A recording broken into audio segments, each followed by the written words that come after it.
Hello, everybody. I'm Mike Sokol from RV Electricity. Hey, I'm going to be starting this really fun webcast with Chris Dougherty in just a few minutes. So everybody just sit back and relax. You know, all good, all good. So what we're going to be doing here is we are going to be going, don't buy this junk for your RV. So I'm going to go ahead and start a 5-minute countdown, and then we're going to jump into this stuff. So everybody sit tight.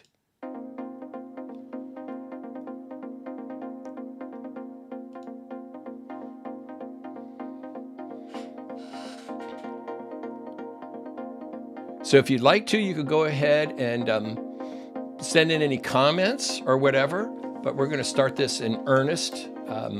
4 minutes and 40 odd seconds. Remember, you could be as much as 20 or 30 seconds behind by the time this loops through all of the YouTube channels. So if I don't see your text message into me right away, it's not me. It's just all of the networky things happening. And I've also got my new camera that will follow me around. I mean, it's really creepy.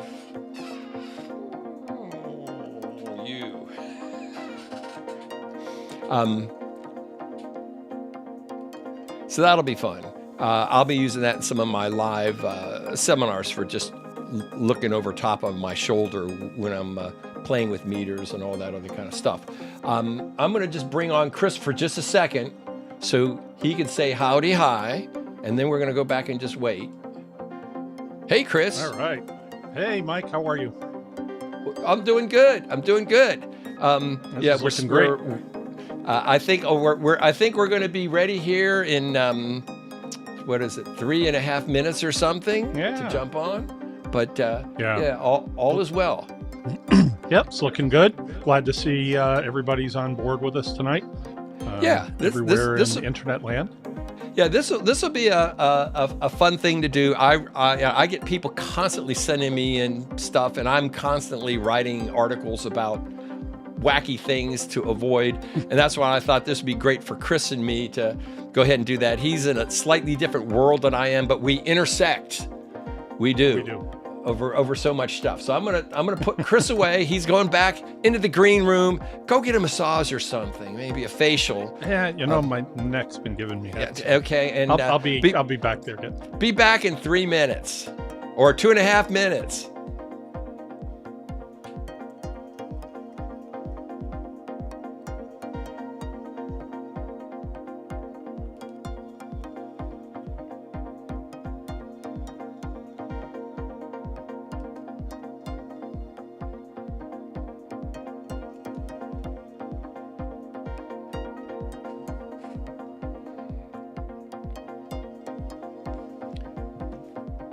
And remember, you can, if you get a chance, go ahead and if you're logged on, go ahead and we'll get started slowly at 7.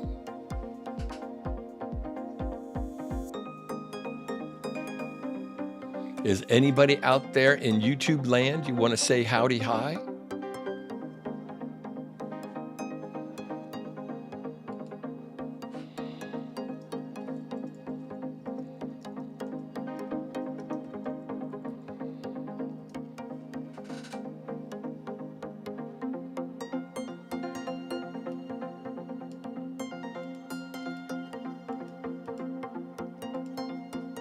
So that's just me, and this is Chris. You see that came in from him.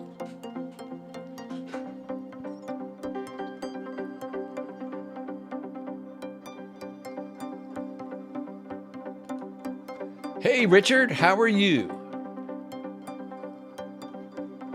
Glad you're on board.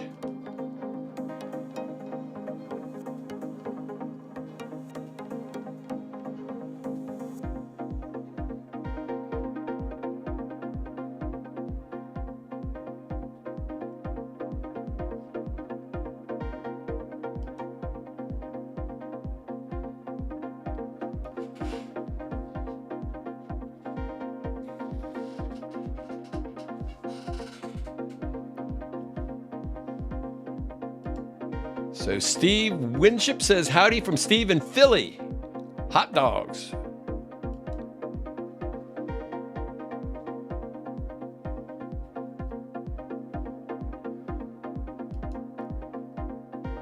And Tony from Tony Calzone. Is that your own country? Your own state? Tony from Tony.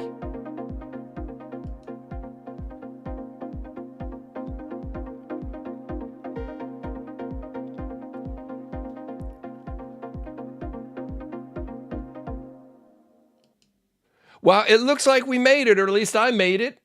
Let me see if I can get Chris logged in over here. Hey, Chris, say hi to all the smiling, happy people. Smiling, happy people. Always love that. Good evening, everybody. Good evening, Mike. How are you this evening? Very, very good. So what part of the country are you in right now? Because, this is amazing how well this works. It is. I'm in Springfield, Massachusetts at my home office. So joining from there tonight. And I'm in Funkstown, Maryland, in the Funkworks Lab video studio, I guess, whatever. But as I've told you before, I can remember doing stuff for like ESPN, 20, 30 years ago with satellite trucks, and it would cost us $1,500 an hour to rent satellite time. Now this stuff is amazingly easy to do this. So there's a lot of stuff happening. I don't guarantee it'll all work great. But so Chris, talk to me. I have so much fun, well, maybe fun, terror sometimes when I see stuff. When I remember the backs of like Popular Mechanics magazines in the 60s. And you're a little young for that. But they would have all those ads in the back, and it would be for, magnets on your gas tank and special pills you dropped in your battery to rejuvenate them. And, on and on and on. Oh, the spy glasses, the X-ray glasses so you could look through the girls' skirts, things like that. I never bought into any of this because I was pretty sure that it was all bogus. But man, they got equivalents to stuff like that right now.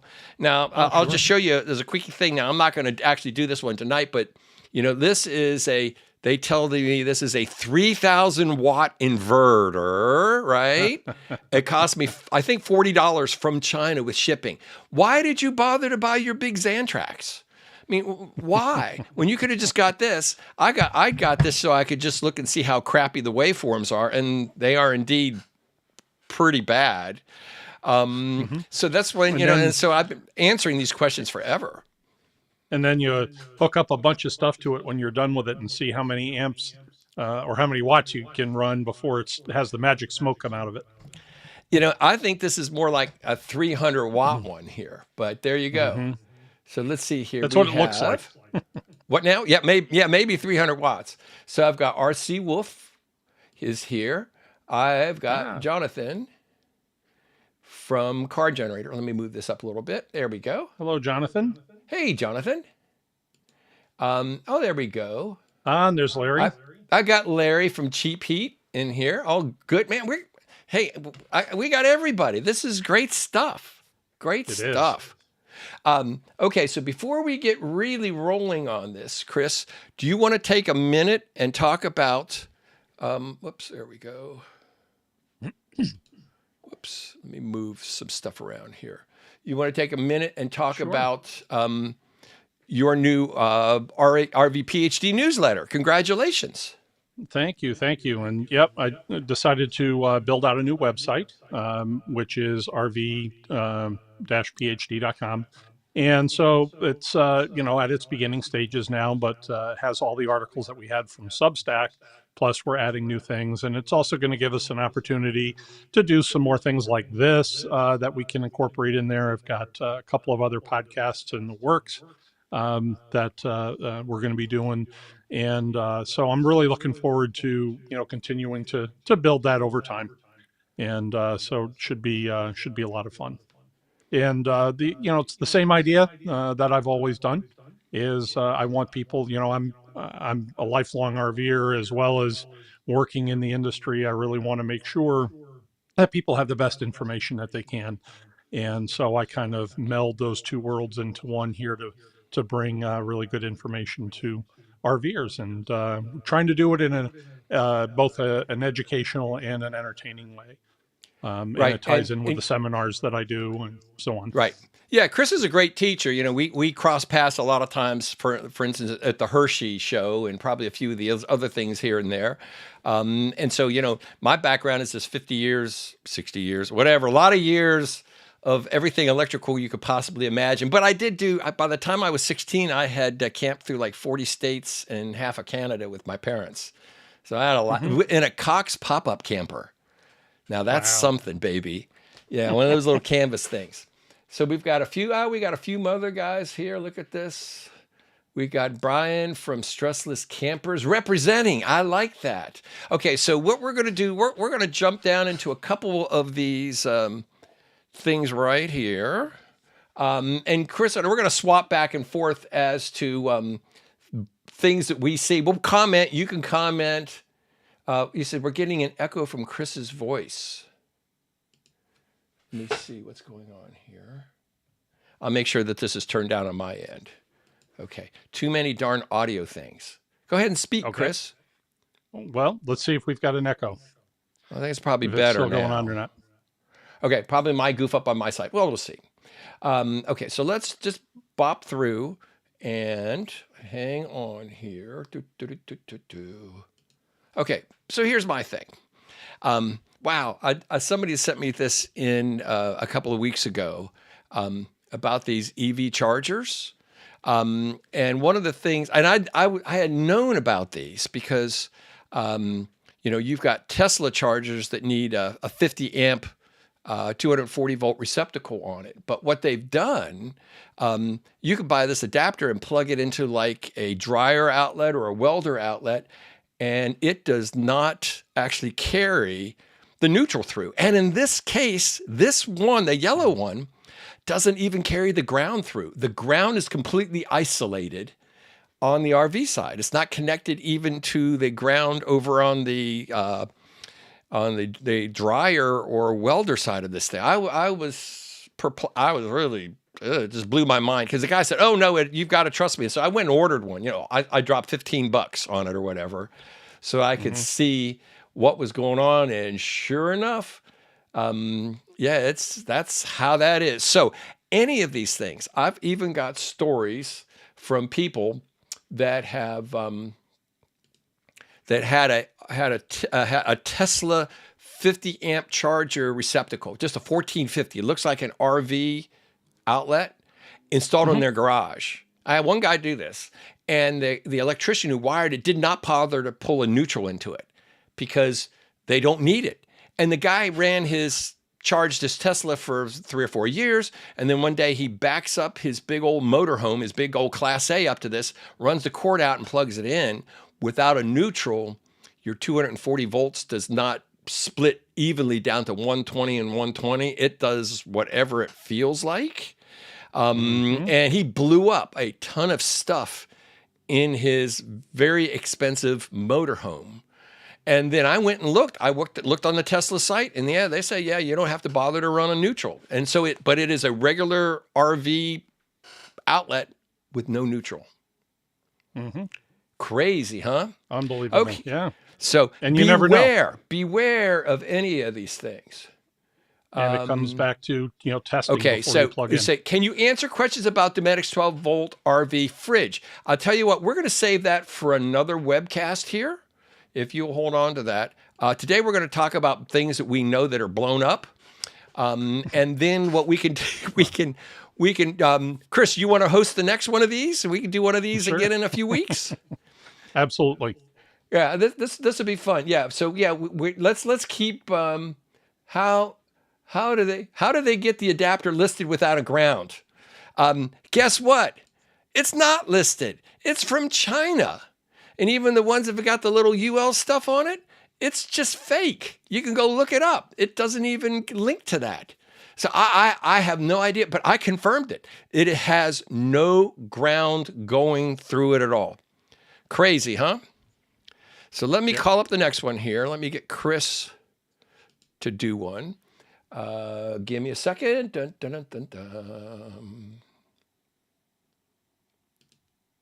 There we go. So, Chris, you want to talk about this slide out? No. Yeah, you know what? This is one of those things, and there's a number of people who sell them out there online, Chinese manufacturers, domestic ones. And here's the problem with this, right? So I understand you want to try to stabilize your RV when you can. There's a lot of people say, well, over time, this is if I'm parked for a long time and I have the slide out, it's going to damage the slide out mechanism. Well, actually, it's not true. The slide, whether you're looking at a slide out or a push out or a tip out in a park model, they're designed to be cantilevered off the side of the RV. What's taking the majority of the stress is the flange on the box, the slide box itself, right? And so there's two things about this. One is you have to keep that seal compressed. There's a bulb seal goes all the way around. And so when the unit has weight on it, when it's in the extended position, it's keeping that bulb compressed if it's adjusted properly. And there isn't an overwhelming amount of weight that's down on the slide mechanism. Your slide mechanisms do two things. They move the room out and they move the room in. So what happens here is that you're actually putting support, you're putting a vertical stress on the slide mechanism, and that can cause problems. The other thing is, and I'll ask RVers out there, have you ever set up your RV on a campsite and you had it leveled? Let's say you have a motorhome or a trailer has an automatic leveling system, right? And you level it, and then before you know it, the camper seems like it's a little off level, right?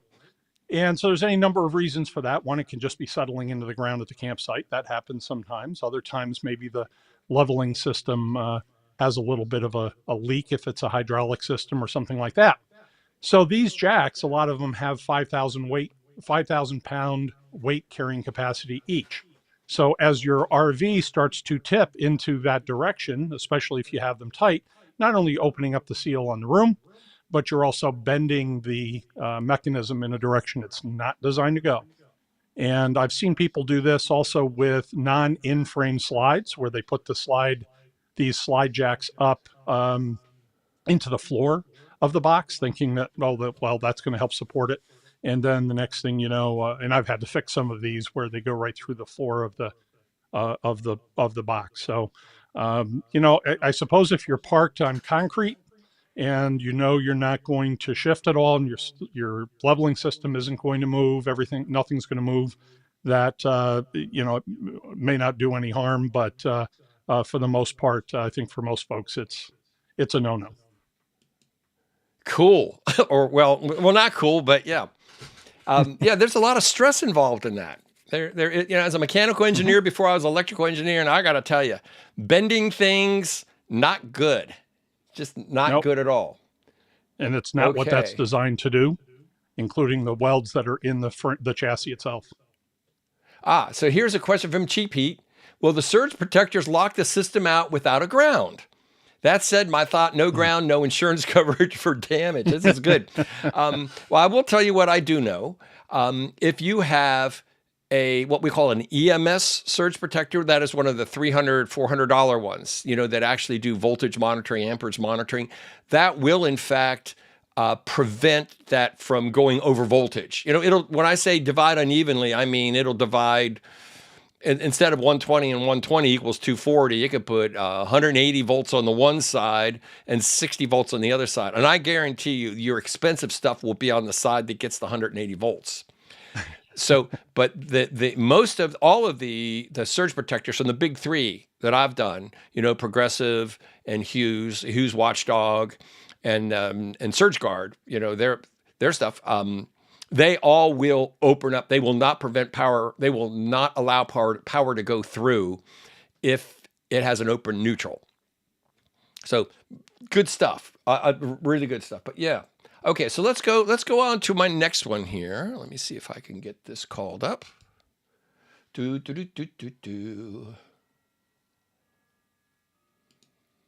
Whoops. There we go. So now here's the thing I found. There are light duty 50 amp outlets and heavy duty 50 amp outlets. So the light duty one on the right, if you notice, it doesn't look like the contacts are full width in there. Guess why it looks like that?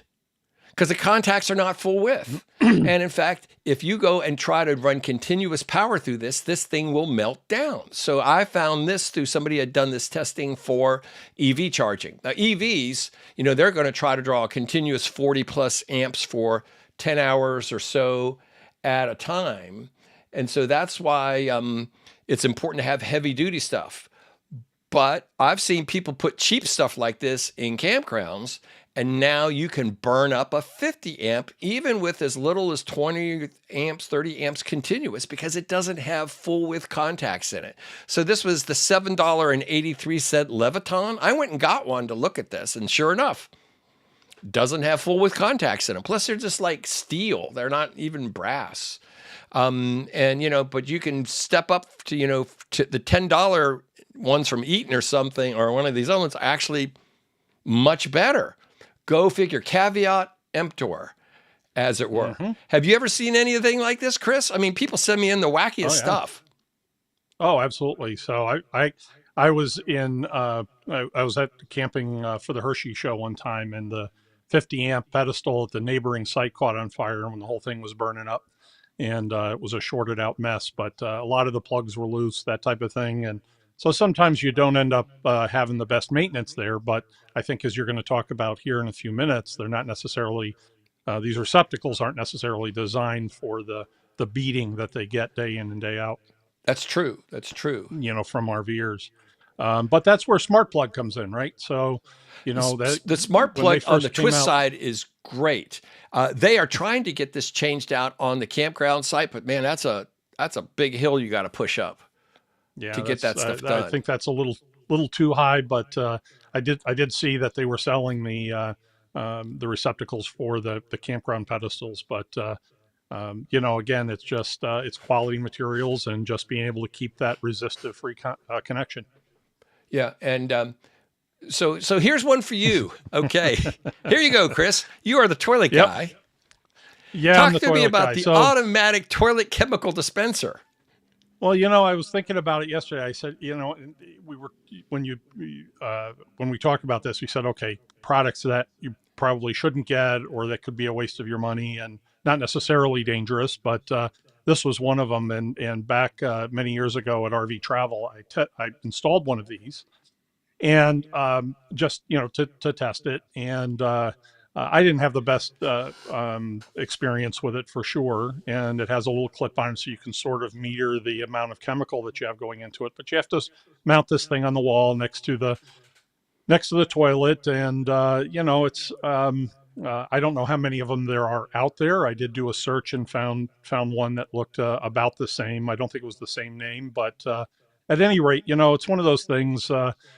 When you're going out and buying stuff for your RV, think about the use of it and try to put some logic around it, not only from a safety standpoint, but also, is this something that you really need, and is it a good spend for you?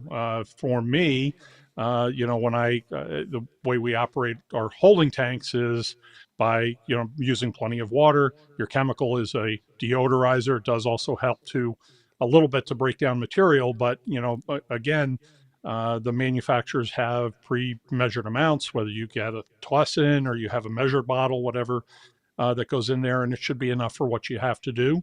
One of the things with a product like this is going to be constantly adding the chemical to it, and you may end up using up too much of the product, or you could have a leak or something like that of the material that could end up being an issue. So to me, something like this, it's more than just this particular product. It's looking at all kinds of other things that are out there. And again, you're adding weight, you're adding complexity to your RV. Is that something that's really going to serve you well as you go down the road? So it's something to consider. Now, here's one that caused a bit of a ruckus from the Airstream show here a couple of weeks ago. Skinny 50 amp power cords. So I actually had a guy. When you showed me this, I was like, oh, you got to be kidding me. You got to be kidding. And this guy said, Elon Musk, he's got this all figured out because he can do this. his 50 amp RV charger cord is really, really skinny. And, and the RV industry's got these really big, heavy, clunky ones. Everybody hates the 50 amp cords. I mean, we just do. I mean, they're freaking heavy, hard to wind up, big thing. But so I went and I double checked everything. So Elon Musk did not invent this. Basically, one of the things that also he does a lot of is kind of gets away with things that are probably not code compliant because he just throws money at it and everybody leaves him alone. So this isn't, and on the left, this is a picture of a 30 amp cord on the left and a 50 amp on the right. So this is not a 50 amp Tesla charger cord on the left at all. This is a 30 and a 50. And one of the reasons why most people are not aware of, you notice I wrote the 30 amp is an SJ0OW shore power cord. So SJ is junior OOW. And basically what that means is it's a lower voltage cable that has less abrasion resistance. And on the right is what we call SOOW. So it's basically rated for up to 600 volts and it's much thicker. And I know this from the pro audio industry because I remember 20 odd years ago, we were allowed to use the SJ, the stuff with the skinnier insulation. But then they came through and made us change everything to this much heavier stuff because, they said this stuff is sitting out where people can tromp on it and drive over it and everything else, and that, of course, is the real problem with this sort of thing. In your campgrounds, people drive over these cords and dogs pee on them and people put aluminum. I've done concerts and there's cables running around. They put their aluminum lawn chairs right on top of my power cords that's running lighting and amps and everything. And I'm like, you guys have no idea how close you are to just going up in a fireball with this kind of stuff. So no, there are no skinny 50 amp cords. If somebody's selling you one, send me a picture of it because I want to see what's going on. It's definitely not code compliant and it's likely dangerous and will probably cause a fire. Don't do it. Okay, so Chris, you got another one here coming up. Let's talk to me about the water tank blowout. Well, I've seen a number of these came into my shops over the years, and I found this product when I was looking over different products that are being sold for the RV industry, and so I had an instant shudder when I saw this. One of the issues that happens is people are filling their fresh water tanks, or what also happens is that people accidentally instead of hooking up to city water, hook up to the black tank flush. And they do this, okay? As you saw here in the picture, is that tank is now expanded quite a bit, and that's hydraulic pressure. And so the tank starts to deform and it blows the steel out around it. And so you got to be really careful about that. And so some RVs, the city water connection and the black tank flush are the same color, sitting next to each other. Maybe they're not well marked. And I've had people who have mixed that up, and brand new RVs that are end up getting totaled out because it blows the toilet off and does all kinds of damage inside the RV. But with this particular product, instead of just even having the hose that's going into your gravity fill on your RV, it locks the cap onto it. So it's actually sealing the hose fitting onto it. And if you forget about it, which, that's the problem with some of these things, right? Is, I know with me, I say it in my seminars sometimes, it's like, if I don't do something that's going to make sure that I'm paying attention. Somebody comes, talks to me, or I say, oh, it's a butterfly. I joke about that. But, you get distracted by something and then you leave it on. And the next thing you know, you're having some rather catastrophic damage to your coach. And that's what this thing does. Here's the deal, right? So the next slide, they say, well, it has this design about it that is supposed to, prevent, it has a quote unquote, built-in flow control, prevents tank pressurization. But when you look at the instructions, as you can see right there, I copied them off their website. Warning, do not leave secure fill unattended, turn water off as soon as the tank is full. I've had technicians in shops, they're doing PDIs, they leave the hose in there, and there is a stream of water coming out around the hose because they've overfilled the tank, and it just pushes the hose out, and you've got the stream of water coming out of it, whatever else. I've seen people do that. And so now you lock a cap over top of that. You're looking at a potential problem with doing some serious damage to the RV. And yes, the tank does have a vent, but it's much, much smaller. So it's a 3/8 tube that goes from your gravity fill back down to the tank, or sometimes it's even a little piece of PEX that comes off the tank, depending on the RV. But that's not going to make up for a real good garden hose flow that's coming in to fill the tank. So that requires a little bit of care. Here's a good question for you. From Stephen Winship, does the tripod support for fifth wheel hitch really help? Well, what do you know?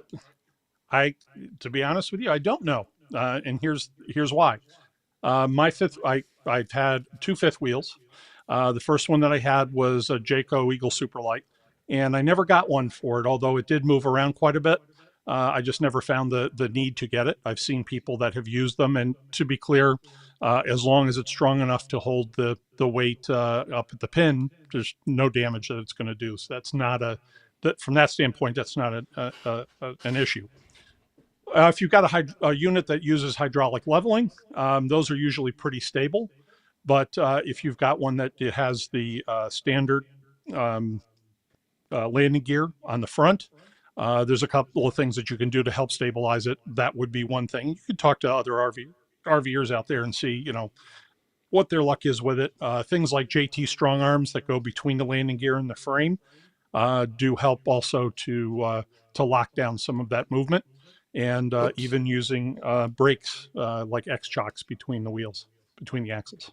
Sorry, I was clicking buttons randomly. Didn't mean to overstep you with an electromagnetic pulse. Oh boy, here we go. EMP. Okay, so somebody sent me this a couple of weeks ago, and they said you can get this whole house EMP protector. I looked it up. It's a complete scam. They're like $400 for this thing. So basically, an EMP is this big electromagnetic pulse, and it can come from a nuclear bomb going off up in the atmosphere is one way to do this, or a solar flare can knock out the power grid. So these guys are saying, okay, we're going to sell you this EMP protector and put it in your house, right? And what it'll do is, if there's this big pulse, it will take care of it and protect all your house stuff. Well, here's the deal. The only way that you could protect your house from an EMP is to put it inside what's called a Faraday cage. Your entire house, all sides, including underneath, would have to be inside of a mesh, like a copper mesh, copper wire screen to protect it from this pulse, from these voltages from building up. It ain't happening. So, you look at this kind of stuff, and, I am absolutely amazed at what people will go and pay for. Basically, this is like a $125 whole house surge protector that you can get, and they slap a label on it and charge an extra $300. Oh, wait a minute. Boyd is showing me something. Or a military EMP weapon. Yes, there is that. Isn't this just like the shields on the Starship Enterprise? Well, this stuff, here's the deal. So this stuff really happens. I did used to calibrate nuclear guidance systems back in the 80s, and we would have these guys, the military, show up and show us, films of all of these things. And they love to do what they call these rainbow tests. They would just shoot a nuke up into the atmosphere, and then it would just blow up, and you have all of as they're burning away the ozone layer, you get all of the pretty lights and all this other stuff. And then they found that some of these, depending on how you did it, would actually take out the power grid for hundreds of miles, just from overloading all those wires. So if it can take out hundreds of miles of power grid, that little gadget hanging in your house with a couple of tiny little MOV devices the size of a nickel, man, they don't got a chance. So there you go. So much fun. You get more protection from a good EMS a surge protector system. Spend your money on that instead. Spend your money on that. Spend your money on that. Those are great. Do not spend your money on one of these things. That's just bogus. But yeah, good fun, huh? Okay, so now, okay, Chris, this must be something that you really like. Musical horns on RVs? You mean like da da da da da da da da da? Yep, and I included a screenshot here from Disney's Legend of Sleepy Hollow, where Ichabod Crane is the women that he's teaching to sing, scream at a loud voice, and all the animals run, because that's what happens when you do this kind of stuff in a campground. And unfortunately, this is one of those things that I have actually seen, and so it's one of those things. You know what?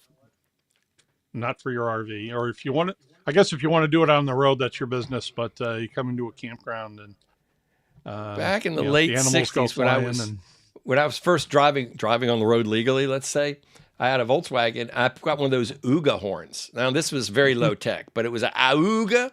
Everybody knew I was coming. Of course, it made a lot of people really angry. I don't know why, because I would be, driving by some girl's house at night, blowing my Ooga horn. The dad did not appreciate the showing of affection with that. Yeah. What I'm saying. I had a diesel motorhome once. I put a fire truck air horn on it, and I did have a switch. I had a street horn also, but when I switched it over to that, it was a full, fire truck air horn. And I had landed a couple of pieces of ones from Rex and rebuilt it, put it together, and it was quite effective. But the that you normally get with a fire truck. Okay, well, let me show you one here. I think these are really dangerous. Look at this. This is a 50 to 15 amp adapter on the left, which means you can plug this into a 50 amp outlet on a pedestal. And now you can plug a skinny little extension cord that might be rated for 12 or 14 amps into that. And I actually had someone burn up a couple of their extension cords. They had run over to their picnic table because they wanted to go ahead and run like an electric skillet and a slow cooker and all this other stuff at the same time. I mean, silliness. Now, on the right side over here, this guy actually has a double 20 amp breakers. So it doesn't give you the full 50 amps, but this side is protected to 20 amps and the other side is protected to 20 amps. This is a much safer way to do it. I think, did you add another slide in there for me, Chris? I did. So this is another one. Yeah, this is another one that's a common one that's out there. And there's yellow ones and there's this light. They come in all colors. Yeah. And so it's 50 to 230s. So you're just breaking off the two 120 legs to each side and then a common neutral and ground. And, again, this is one of those things where, if you've got a 30 amp RV and now you plug into this thing, the short power cord doesn't have any protection. And therein lies the problem. All the manufacturers make these things. If you don't do if nothing goes wrong, then they're okay. But when something goes wrong, because what I've seen is few people, they change out their 30 amp breaker inside of their RV because it keeps tripping, and they'll put in a 40. And so now you've got no protection. I've got videos of me overloading extension cords and everything. Let's see. What's cheap heat? It says, all yellow adapter is missing is a flame attached to it. I actually have a picture of something with a flame coming up momentarily here. I think Chris has got another one coming up. Oh, let's see. Here's one for me. Another one that I did. So give me a second here. Okay, so I get people that end up with a... they'll go buy an RV. It's got a 100-watt panel on the top. The salesman has told them that they're ready for boondocking. A 100-watt solar panel can just barely keep like your smoke detectors and all that other kind of stuff charged up, and maybe a few little lights inside of it. It's never going to be able to replenish what you need for an inverter, and they'll call me up and they say, we froze halfway through the night because our 100 amp hour battery couldn't keep our CPAP machines and our furnace running all night. And yeah, so my drift is you need at least 200 amp hours of lithium battery. More is better. And at least 300 to 400 watts of solar if you're going to spend more than one night off grid. Now, I have entire classes that I've done on this thing, simply because most people have a really hard time even understanding what these amp hours, watt hours, any of this kind of stuff means. I've been doing this since I've been a tiny little tot, so it's kind of been built into me. But I was amazed at just what RV manufacturers will kind of slap in, especially in the last few years. You got to slap solar on stuff, but yet unless it's properly sized, then you're not going to have a good time with this. And another thing that I recommend for people to do is go boondock in your backyard for the first time. If you're a brand new RV owner, don't go drive 500 or 1,000 miles and go set up in the desert someplace and then can't figure out why you can't run your air conditioner off of this. I've had people, They say, how do I know? I said, well, how big of an inverter? I don't even know if I have an inverter. And I'm like, well, really? I said, if you unplug your power cord and all your 120 volt appliances die, then you don't have an inverter. But if you unplug your shore power cord and your microwave light stays on, you probably have an inverter somehow. But again, the real challenge with this is so much language and technology that you never really have in a residential home system. You generally don't have batteries and LED lights and all this other stuff. You just don't. Yeah. Let's see here. And one of the things that's becoming real common, Mike, is the 12 volt refrigerators, which I know somebody was asking about before. Right. So they're always running, but you also have your RVs that have residential fridges, 120 volt residential fridge, your LG, Samsung, GE, whatever. And some of the manufacturers, especially in the fifth wheels, will put in a 1,000 watt inverter. Right. With space for two batteries, and the idea that is to keep it going for a short amount of time in between hookups. Right. But when you get really down to it, that's not that. Even though it's not drawing a lot of amps, you really got to beef up your system in order to keep that off grid. Beef up your system, and they somehow think that little 7-way plug on the back of your tow vehicle is going to supply enough amperage to keep that refrigerator running. And they say, well, it says it only draws 5 amps. I said, the refrigerator's drawing 5 amps at 120 volts, which is 50 amps at 12 volts, which is going to completely flatten a 100 amp hour battery in 2 hours of running time with this. And I said, and if you want to be able to go down the road and have this charged up, you're going to have to consider a DC to DC charger, heavier wire running back. I think, have you ever installed any of those yet, Chris? Yeah, you can do it. You can do a DC to DC charger or a battery isolation manager. You can especially if you're doing like a tow vehicle, or even if you have a motorhome, you have a big enough alternator or alternators on it, but you can run it back from the battery and then use Anderson connectors, right, and make another connection back. So there's different ways of different ways of doing it. But that little guy on the back is probably only good for maybe 5 amps or so at 12 volts, not much more. I mean, 8 to 10 is supposed to be the limit. But man, oh man, yeah. But like I said, residential refrigerators just suck a lot of juice. The 12 volt Danfoss ones are much, much more efficient. But again, if you have your solar panels on the top, guess what? That can help supplement it. Although I've been working on some things. What's happened is in the current 2024 what was it? The GM the Chevy Silverado 2500 3500 HD trucks. If you had the braking system would shut down just from the extra voltage coming in from the solar panels and the lithium batteries would feed back into the connector. And then you're going down the road towing a fifth wheel that weighs a lot of pounds. And all of a sudden it says, tow vehicle, trailer disconnected. You have to stop this thing, shut the ignition off and turn it back on to reset it. And it would die when the sun was out, because that's when the extra voltage would go into the batteries, which would feed back into the built-in brake controller. Talk about crazy. And that's so what was the fix for that set of diodes or something? Or? Well, there is. I'm working on a setup that will actually do appropriate voltage drops and such, because what it's doing is it's testing to see if you've got enough voltage in the battery, the house battery, to activate the brakes in the trailer. And if it says I don't have the right amount, it shuts off the brakes. I'm like, what the heck? This is by some automotive engineer that's probably never towed a trailer. So another one of the things I wanted wanted more questions. Go ahead. I'm sorry, about Chris. the fridges, and this goes into that one. You talked about the Danfoss compressors, so Yes. your Vitrifrigos, things like that.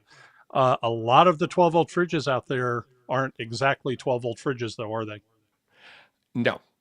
Some of them have got their own inverter built into them. Now, here's one thing. I've got a Dometic 12-volt RV fridge in my garage, and I got refrigerators all over the place. One of the things that I found that they have on it is a automatic defroster that every so often just turns a heater on in there to keep the ice from forming. Now, if you're running off of battery power and you got a refrigerator that's cold, the last thing that I want to do is go ahead and give up that ice and spend a lot of a big chunk of my battery charge just so that it doesn't get frost around the edge. So there's a fuse that you can pop out of these things that eliminates that. So when you get back, you just open it up and let the ice drip out of it. In the old days, they had a switch. The Dometic fridges had a switch above the freezer door, right, that you could turn that heater on and off.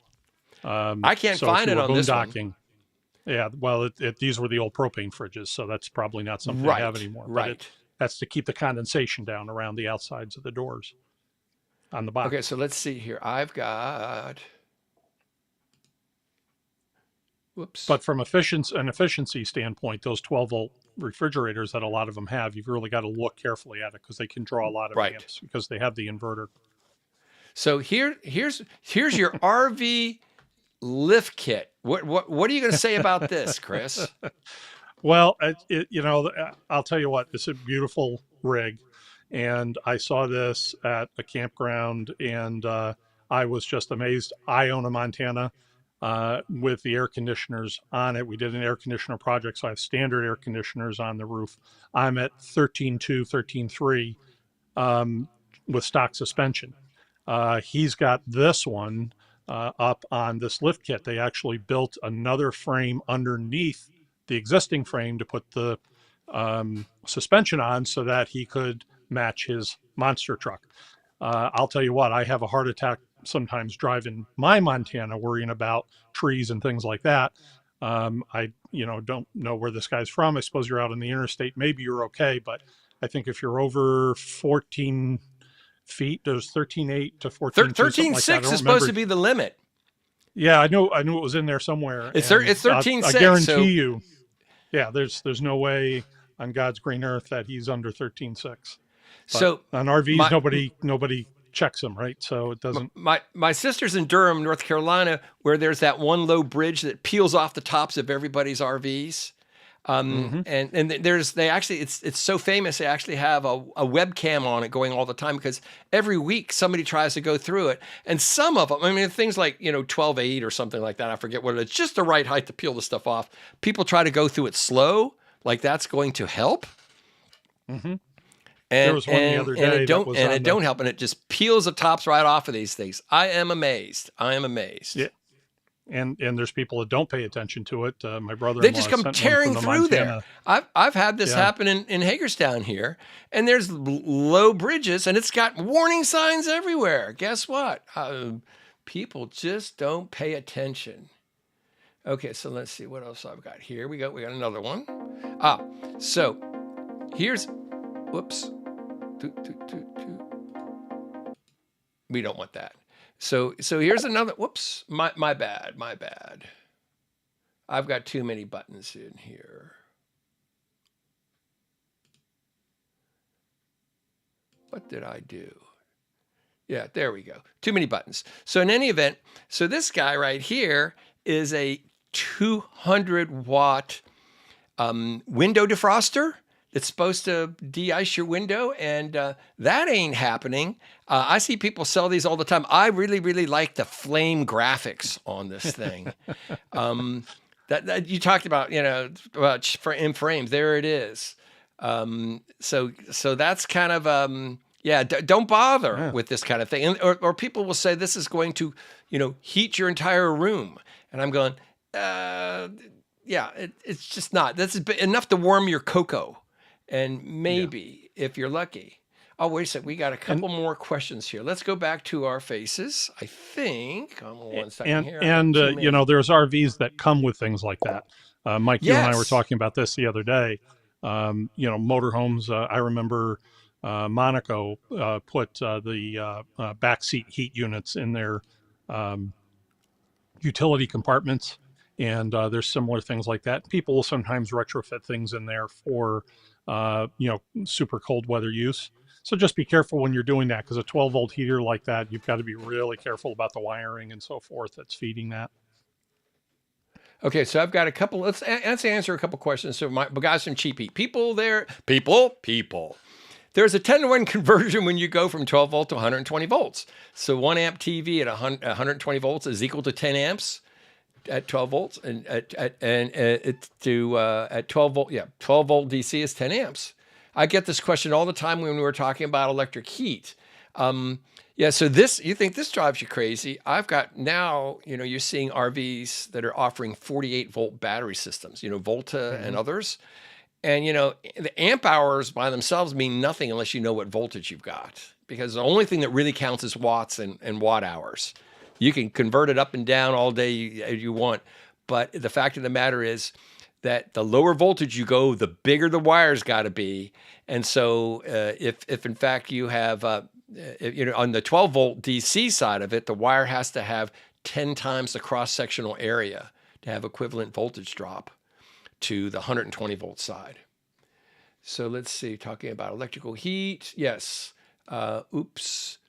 Lots of typos. Yes, we know the typos. Yeah, that's me too. Wait a minute. Brian says, if I'm running a 3 kilowatt inverter, am I losing 300 watts constantly due to the 90-ish% efficiency? Well, what I found is if you're not running anything, a lot of them will have a fan in there running and it's just some stuff to keep the electronics running.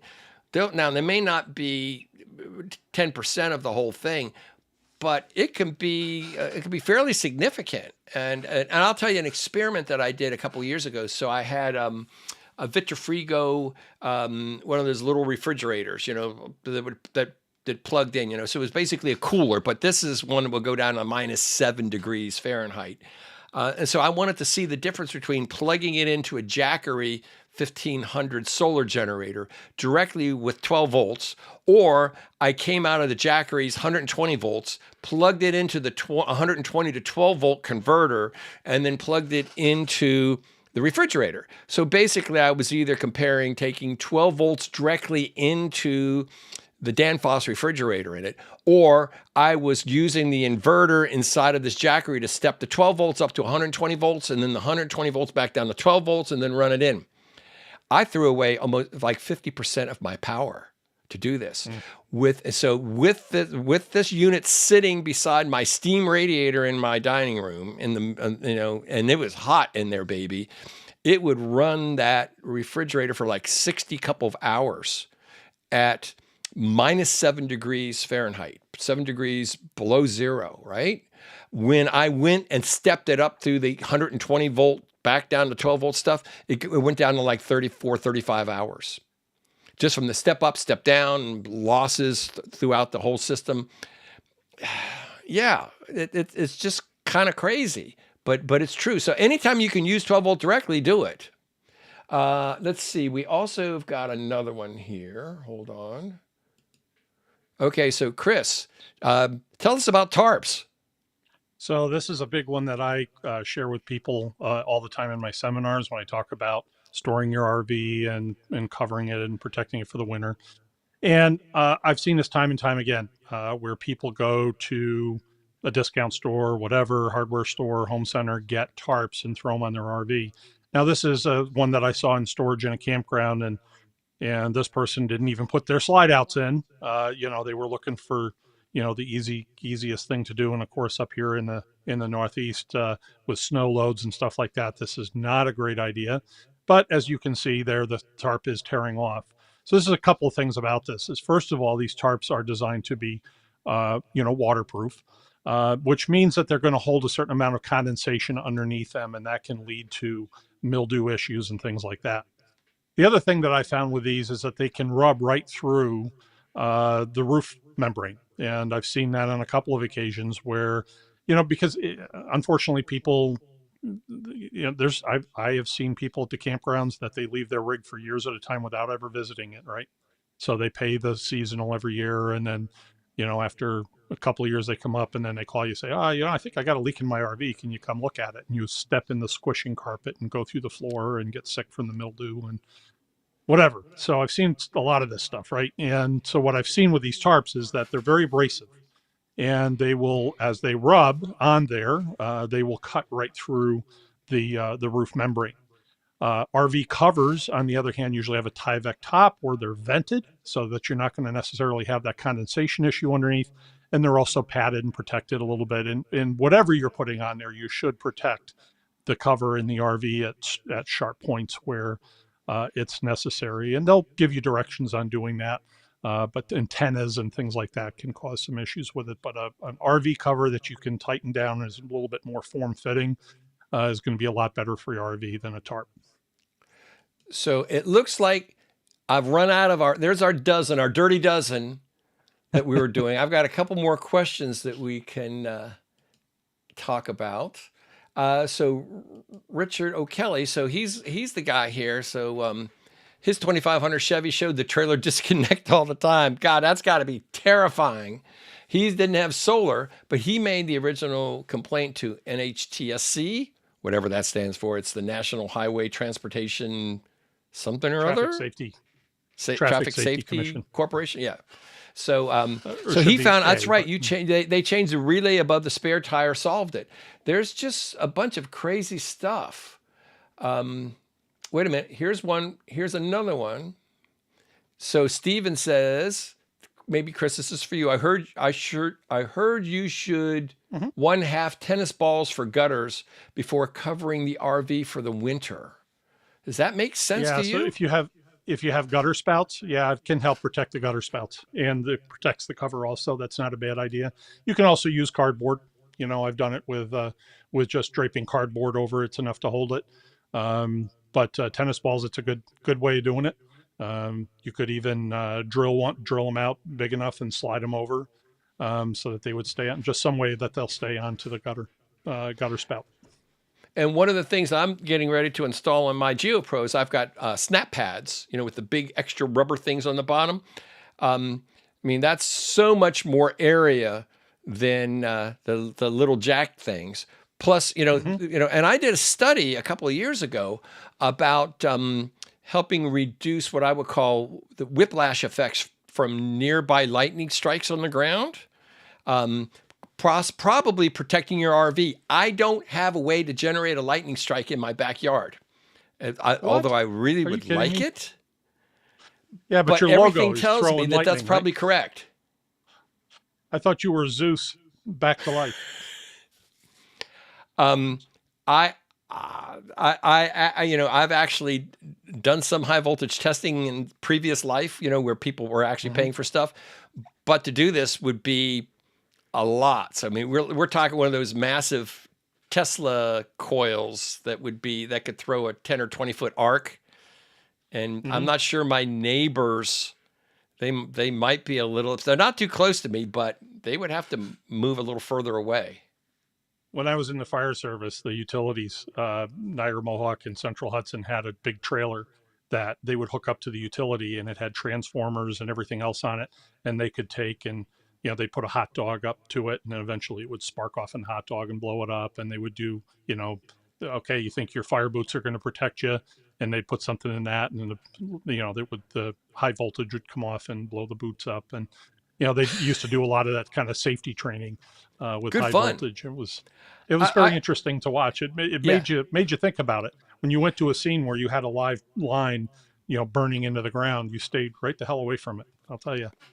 I've seen pictures of it where the high voltage line, 11.5, 17,000 volts or whatever, will drop down into the sandy soil, like down in Texas. Mm-hmm. It actually melts it into like glass.